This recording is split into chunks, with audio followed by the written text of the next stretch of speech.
People didn't lose money slowly. They tripped, blinked, and went completely broke. Stick around. These stories start normal and end in financial horror movies.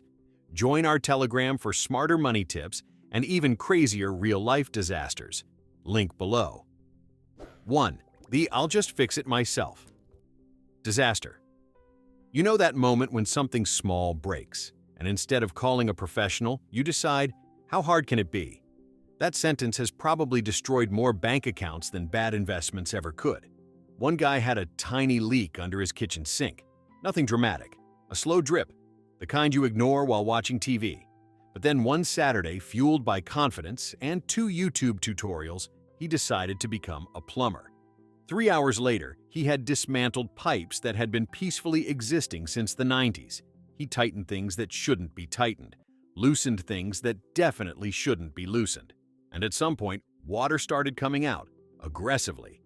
Fast forward 20 minutes, his kitchen turned into a low-budget water park.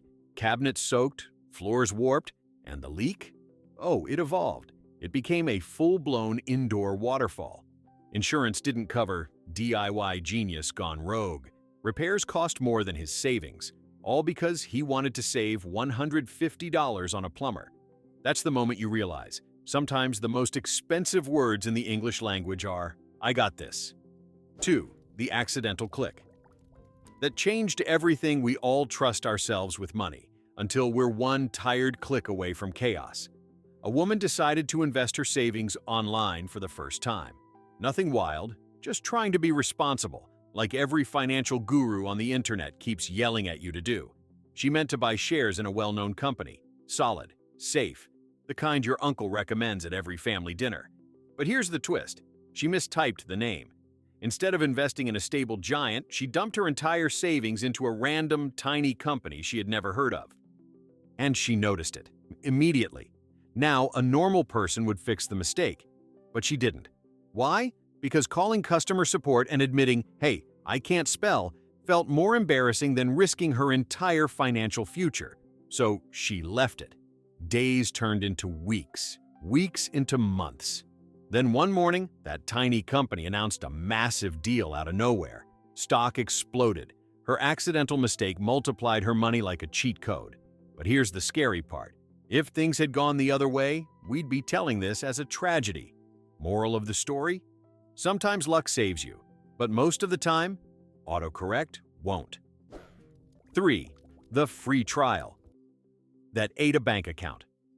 Free trials are the financial version of just one more episode. A guy signs up for a free trial. Nothing special. Some subscription service he barely needed. Maybe a productivity app, maybe streaming, maybe something he used exactly twice. You know the deal. Enter your card, enjoy 7 days, cancel anytime. Simple. Except he didn't cancel. Not because he forgot once, but because he forgot repeatedly. Life got busy. Work, bills, random chaos. The subscription quietly renewed, then renewed again, and again. At first it was small, $10. Who notices? But here's where it gets ugly. He signed up for multiple trials over time. Fitness app, budgeting tool, premium weather app, because apparently basic weather isn't enough anymore. Each one silently draining money every month. By the time he actually checked his bank statements, really checked, not just glanced, he realized something horrifying. Hundreds of dollars were disappearing monthly, thousands over time, all for services he didn't even remember signing up for. No scam, no fraud, just pure organic human forgetfulness. It's not a dramatic explosion. It's worse. It's slow, quiet, and relentless, like a financial leak you don't hear until the house is already flooded. And yeah, nobody ever says, I went broke because of a weather app. But here we are. 4. The I'll pay it later. Domino effect. Credit cards are funny, not ha-ha funny. More like, this will ruin your life in slow motion funny. A guy missed one payment, just one. Not because he was broke, but because life got busy. Work, errands, maybe a weekend trip. He figured, I'll handle it later. Later turned into next month. Now there's interest. Not scary yet, just a little extra. But then something subtle happened. His credit score dropped. Not dramatically, just enough to make lenders nervous. Suddenly his next credit card had worse terms. Higher interest, less forgiveness. Then he needed a loan. For a car, something normal. Approved, but at a painful rate. Now everything costs more, so he leans on credit cards again to keep things smooth. And that's where the domino effect kicks in. One late payment becomes two. Two become a pattern. Interest stacks like unpaid parking tickets. Before he realizes it, he's not paying for things anymore. He's paying for the past. Minimum payments become his lifestyle. Debt becomes background noise. And one day he checks the total and realizes something brutal. He's not broke because he spent too much. He's broke because he delayed reality just long enough for it to multiply. Turns out, "I'll deal with it later" is just a polite way of saying future me is doomed. 5. The cheap deal. That wasn't cheap at all.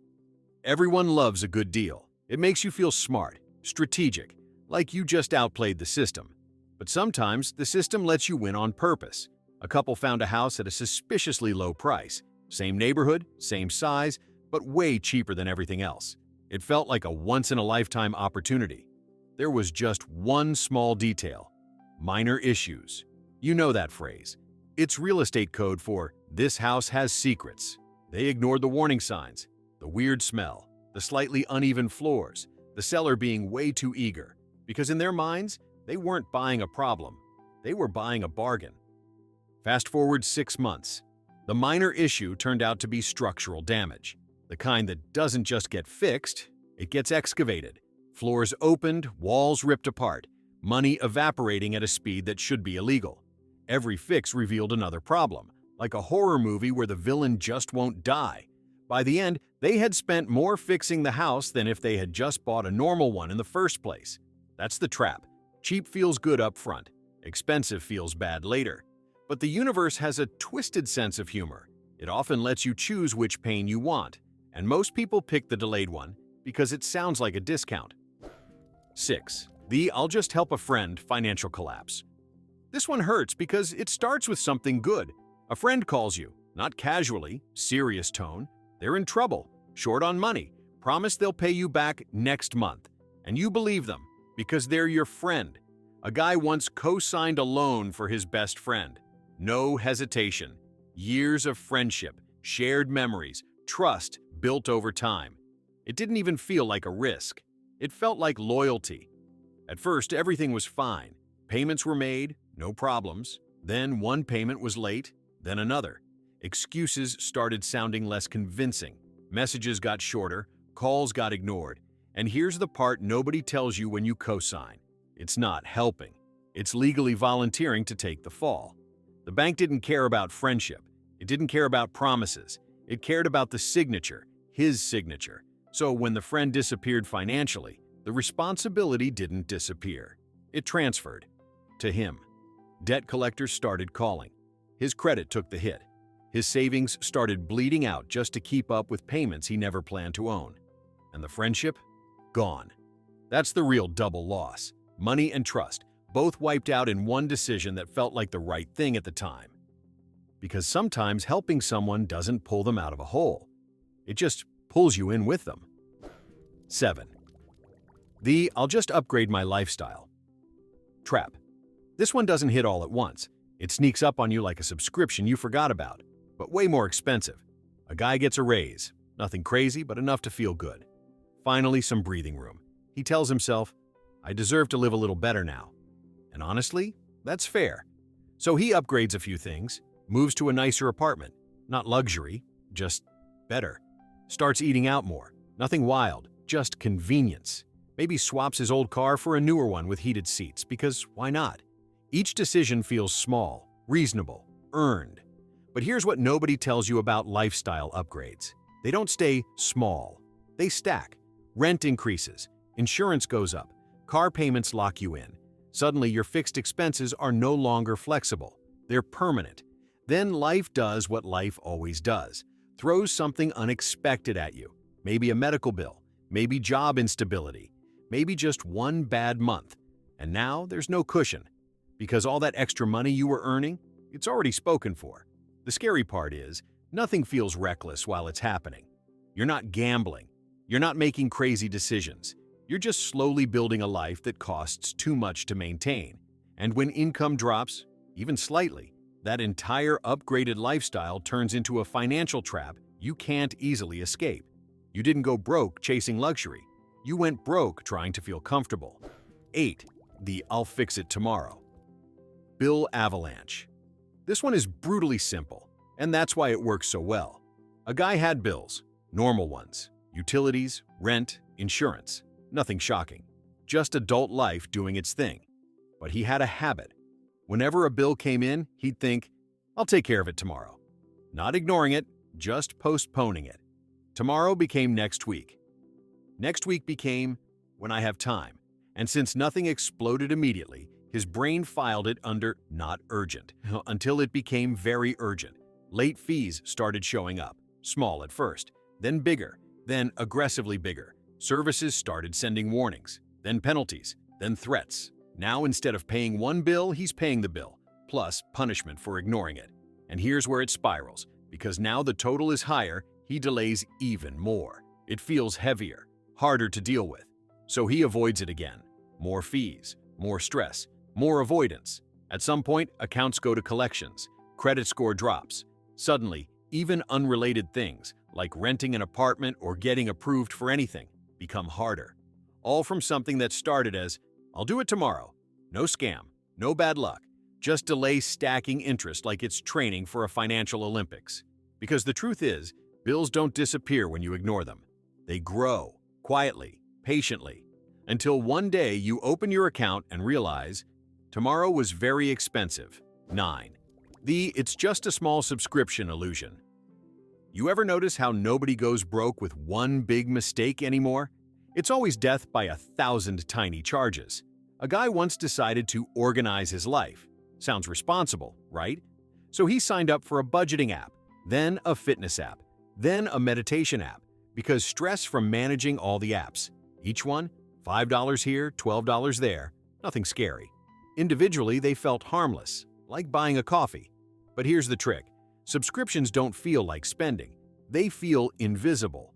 You don't swipe your card every time. You don't feel the pain. It just happens. Months pass. Then one day, he finally sits down and actually looks at his bank statement. Not a quick scroll, a real look. And suddenly it's like discovering a leak in your ceiling that's been dripping for a year. Dozens of subscriptions. Some he forgot, some he never even used. Some he didn't remember signing up for at all. Total monthly drain? Hundreds, yearly, thousands. All for services that were supposed to improve his life. Instead, they quietly replaced his savings. That's the modern trap. You don't notice the damage because it doesn't feel like damage. It feels like convenience. Until you realize convenience has been billing you every month like it's on payroll. 10. The "I deserve this" purchase spiral. This one starts with a reward. Bad day? You deserve something nice. Long week? Treat yourself. Survived Monday? Honestly, that's enough reason these days. A woman started buying little things to feel better. Nothing extreme. A new outfit here, a gadget there, maybe upgrading things she already had just because. Each purchase felt justified. I work hard. I need this. It's on sale. And that last one? Dangerous. Because suddenly you're not spending. You're saving money by buying things you didn't need. Over time, the rewards became routine, then expectations, then normal. And here's where it flips. When something feels normal, it doesn't feel optional anymore. So even when money got tighter, the spending didn't stop. Because cutting back didn't feel like budgeting. It felt like losing part of her lifestyle. Eventually, bills started creeping up. Credit cards filled the gaps. Interest added pressure. And the worst part? Nothing she bought was life-changing. No big moment, no lasting satisfaction, just a collection of "I deserved this" purchases that collectively built a situation she definitely didn't deserve. Because the line between rewarding yourself and ruining yourself, it's way thinner than people think. 11. The "ignore the fine print" catastrophe. Nobody reads terms and conditions. Let's be honest. We all scroll, click "agree," and move on like we just signed up for a newsletter, not a legally binding decision. One guy leased a car. Great deal. Low monthly payment. Looked perfect. He didn't read the details. Because who does? Turns out the mileage limit was tight, very tight. But he used the car like a normal human, commuting, trips, weekend drives, nothing crazy. Except every mile over the limit? Charged. He didn't think about it until the lease ended. That's when reality showed up with a calculator and no mercy. Thousands in extra fees. And it wasn't a mistake. It wasn't hidden. It was right there, in the contract he didn't read. And here's the painful part. He couldn't argue, couldn't negotiate, couldn't escape it, because he had already agreed. That's the trap with fine print. It doesn't feel important in the moment. But later, it becomes the most important thing you ignored. And suddenly that great deal turns into the most expensive misunderstanding of your life. All because reading felt like too much effort for something that eventually cost way too much money. 12. The "I'll just invest in this trend" crash. Every generation has its version of "this can't fail." Crypto, meme stocks, rare sneakers, NFTs. Doesn't matter what. It's always something that feels like easy money. A guy saw everyone online making insane profits. Screenshots, stories. I turned $500 into $50,000. And the pressure builds. Because when everyone else is winning, not participating feels like losing. So he jumps in, late, not with extra money, with real money, savings. At first, it works. Numbers go up, confidence skyrockets. He starts thinking he's figured it out. But here's the part nobody posts about. Trends don't warn you when they end. One day it dips, then dips again. People say, buy the dip. So he buys more. Then it drops harder. Panic kicks in, but now it's too late. Selling means locking in losses. Holding means hoping.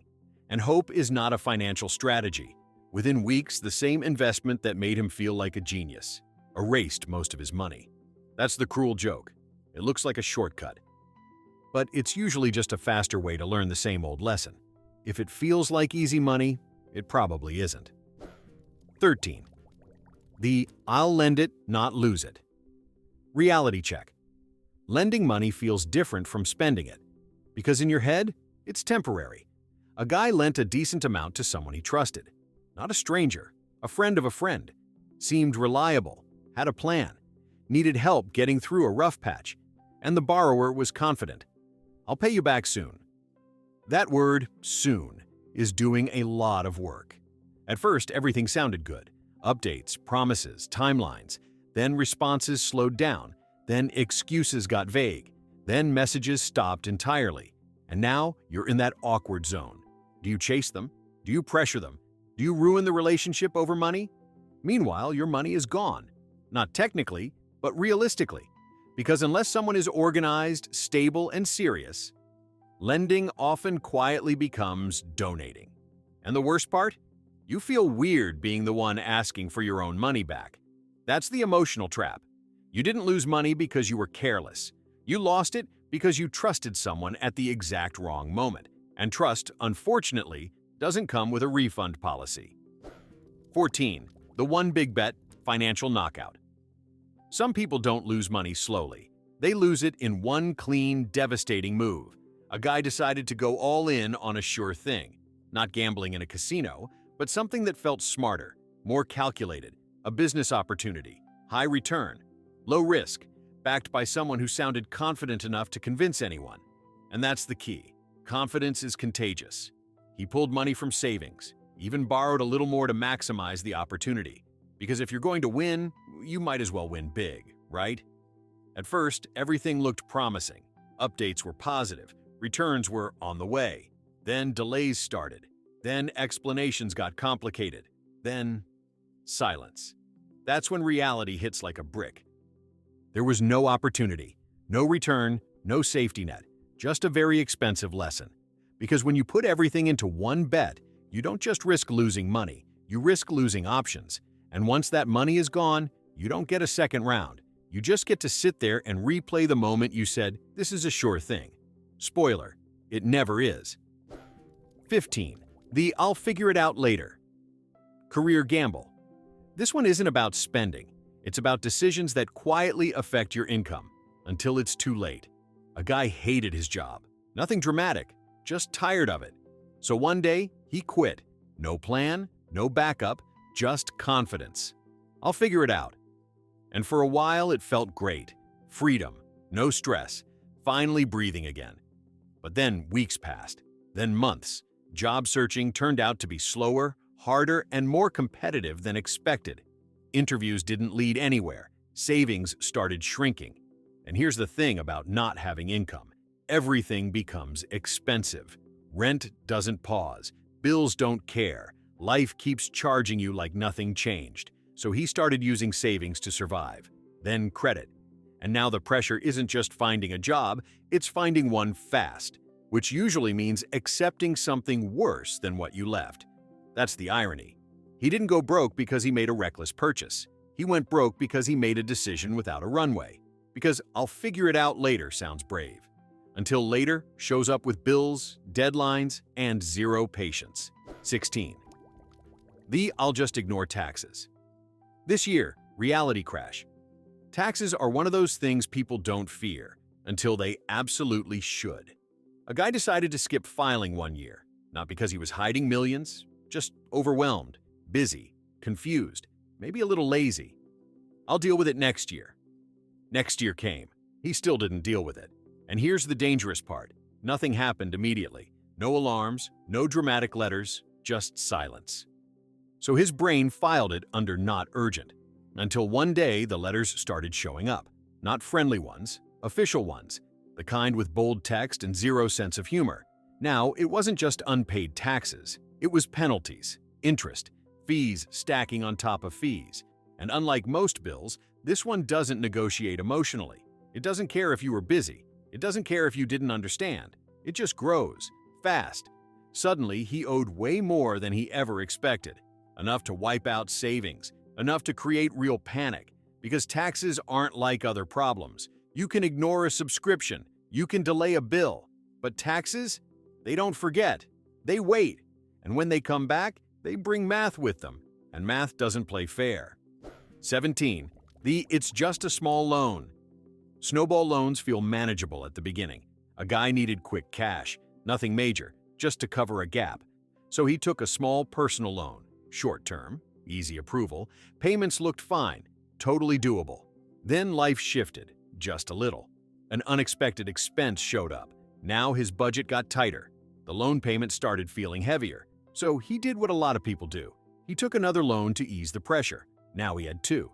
Then a credit card filled in the gaps. Then another one. And suddenly, he wasn't managing money anymore. He was juggling it. Every payment depended on another payment. Every solution created a new problem. And here's the thing about juggling debt. Eventually, something drops. Miss one payment and everything starts wobbling. Fees hit, interest spikes, stress builds. Now, instead of solving one problem, he's managing 5 at once. That's the snowball effect. It doesn't look dangerous when it starts. It feels controlled, planned, but it quietly builds momentum until it's too big to stop. And by the time you realize what's happening, you're not borrowing money anymore. You're borrowing time and running out of both. 18. The "I trust this person." Scam. Not all financial disasters come from bad decisions. Sometimes they come from trusting the wrong person at the wrong time. A woman got a call, sounded professional, calm, confident. They knew her name, her bank, even recent activity. Everything sounded legitimate. They said there was suspicious activity on her account, needed to verify details quickly. And here's the trick: urgency. When something feels urgent, your brain stops analyzing. It reacts. So she gave them what they needed, just to secure her account. Minutes later, everything was gone. Savings, emergency fund, years of careful planning, wiped out in one conversation. That's the scary part about modern scams. They don't feel like scams. They feel like customer service. And the people behind them aren't sloppy. They're convincing, prepared, patient. You don't feel stupid in the moment. You feel responsible until it's over. And then you realize it wasn't about intelligence. It wasn't about knowledge. It was about timing. Because even smart people can be caught off guard, especially when someone sounds like they're trying to help. 19. The "I'll just cosign, it's no big deal." Trap. Again, but worse. People underestimate cosigning like it's a formality. It's not. It's a commitment with consequences. A woman cosigned for a family member, not even a risky person, just someone trying to get approved for a car. She thought, they'll handle it. I'm just helping. And for a while, that was true. Payments were made, everything looked fine. Then something changed. Maybe job issues, maybe bad decisions. Doesn't really matter. Payments stopped. And suddenly her phone started ringing. Not theirs, hers. Because legally, the bank doesn't see two people. It sees two responsible parties. And when one disappears financially, the other becomes the plan. Her credit score dropped. Her ability to get loans shrank. Her financial reputation took the hit.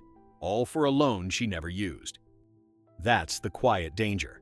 Co-signing doesn't feel like spending money, but it can cost you just as much, sometimes more, because you're not just risking your money, you're risking your future options, and those are way harder to rebuild. 20. The I don't need insurance. Wake-up call. Insurance feels unnecessary until it becomes the most important thing you don't have. A guy decided to skip it. Health insurance, specifically. He was young, healthy, never had issues. Why pay monthly for something you don't use? It felt logical. Until one random day, it wasn't. A simple accident, nothing dramatic, just bad timing. But the hospital bill? Very dramatic. Tests, treatment, follow-ups. It added up fast, faster than he could process. And here's the brutal part. Without insurance, there's no negotiation power, no buffer, no safety net, just full price. What would have been manageable with coverage became overwhelming without it. Savings gone, debt started, stress skyrocketed, all from something that felt unlikely. That's the illusion. Insurance feels like wasted money until it saves you from losing everything. And the worst part? You don't get to decide when you'll need it. Life decides, and life doesn't check if you're financially ready first. 21. The I'll keep up with everyone else. Financial burnout. This one is subtle and everywhere. A guy looked around and noticed something. His friends were upgrading. Better cars, better vacations, better everything. Social media didn't help. Everyone looked like they were winning. So he started matching it. Not aggressively, just keeping up. A nicer phone, a trip here, a slightly better lifestyle. Because nobody wants to feel like they're falling behind. But here's the truth. Nobody posts. Most people you're trying to keep up with are also struggling. You're comparing your real life to their highlight reel and spending money to close a gap that doesn't even exist.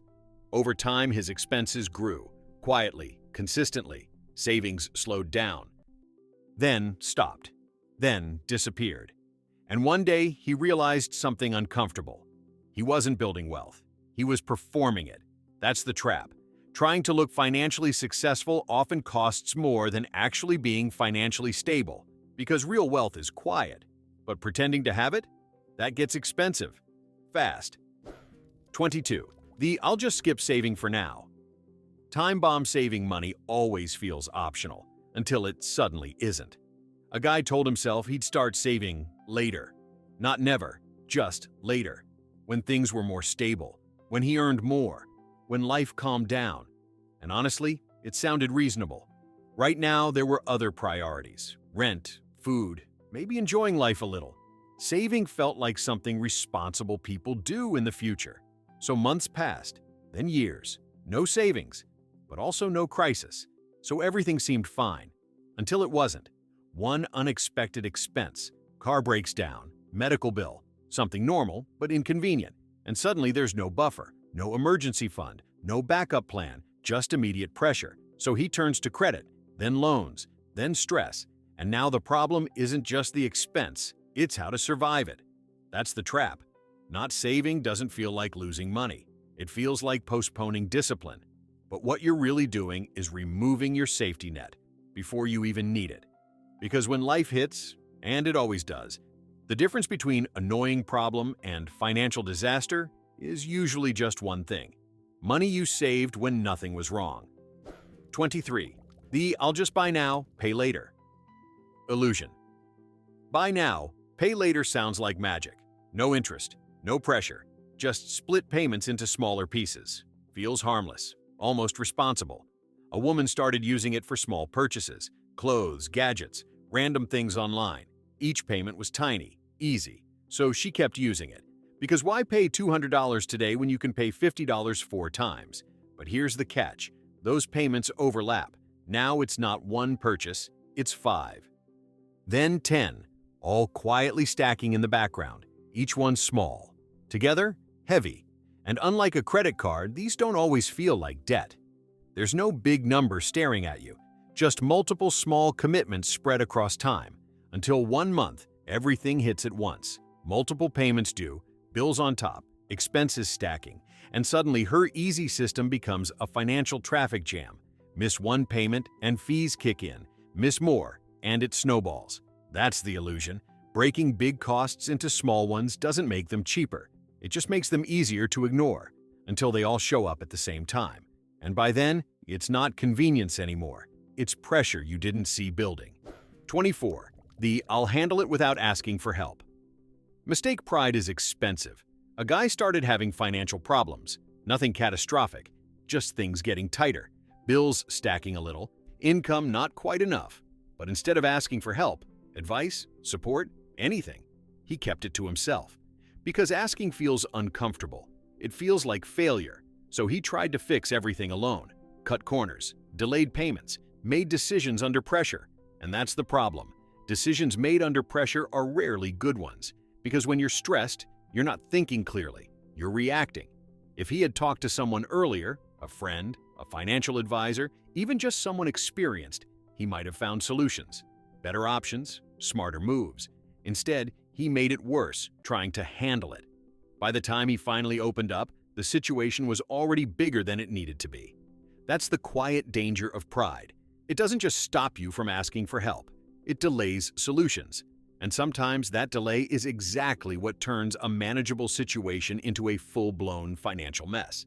Because being independent sounds strong, until it costs you more than you can afford. 25. The "I'll just move money around" illusion of control. This one feels smart, until it isn't. A guy had multiple accounts, credit cards, savings, checking, and when money got tight, he didn't panic. He got creative, moved money from savings to cover bills, used one credit card to pay another, shifted balances around like a financial magician. And for a while, it worked. Nothing bounced, nothing exploded. It felt like control. But here's the problem. He wasn't fixing anything. He was just rearranging the problem, like moving water around a sinking boat instead of plugging the hole. Because every move came with consequences, interest, fees, less buffer. And over time, the system got more complicated. More accounts, more payments, more things to track, until one small mistake, one missed payment, caused everything to collapse at once. Because the system only worked if everything went perfectly, and nothing in life ever does. That's the illusion. Complexity feels like strategy, but sometimes it's just confusion with a plan. And eventually, confusion always catches up. 26. The "I'll take this risk just once." Gamble. Everyone has that moment. An opportunity that feels just risky enough to be exciting, but safe enough to justify. A guy decided to try something outside his comfort zone. Not reckless, just a calculated risk. Maybe a side business, maybe trading, maybe something that promised quick returns. And he told himself, just this once. At first, it worked. Small wins, confidence growing. It felt like he had unlocked something. So he pushed a little more. Because success, even small success, changes your perception of risk. What once felt dangerous now feels manageable. Then one move goes wrong. Not a disaster, just a loss. So he tries to recover it. That's where it turns. Because now it's not about opportunity. It's about fixing a mistake. And decisions made to recover losses are almost always worse. He doubled down, then again. And suddenly, what started as a one-time risk turned into a chain of decisions he couldn't control anymore. By the end, he didn't just lose the initial amount, he lost more trying to undo it. Because risk has a habit of expanding, especially when you think you're in control of it. 27. The "nothing bad will happen to me" assumption. Finale. This is the one that ties everything together. Because behind almost every financial mistake, there's one quiet thought. It won't happen to me. A guy lived his life like that. Didn't worry too much about savings, took some risks, delayed a few responsibilities, nothing extreme, just normal, everyday decisions, because nothing bad had happened yet. And that's the dangerous part. When life is smooth, you start believing it will stay that way. You stop preparing, you start assuming, until one day, It doesn't. Something unexpected hits. Job loss, emergency, bad timing. Doesn't matter what, it just has to be enough. And suddenly all those small decisions come together. No savings, too many commitments, not enough flexibility, and it hits all at once. That's what overnight broke really means. It's not one moment. It's years of small, reasonable decisions finally catching up in a single day. Because going broke rarely feels dramatic while it's happening. It feels normal, right up until the moment it isn't. Which mistake felt way too real? Be honest. Drop yours below.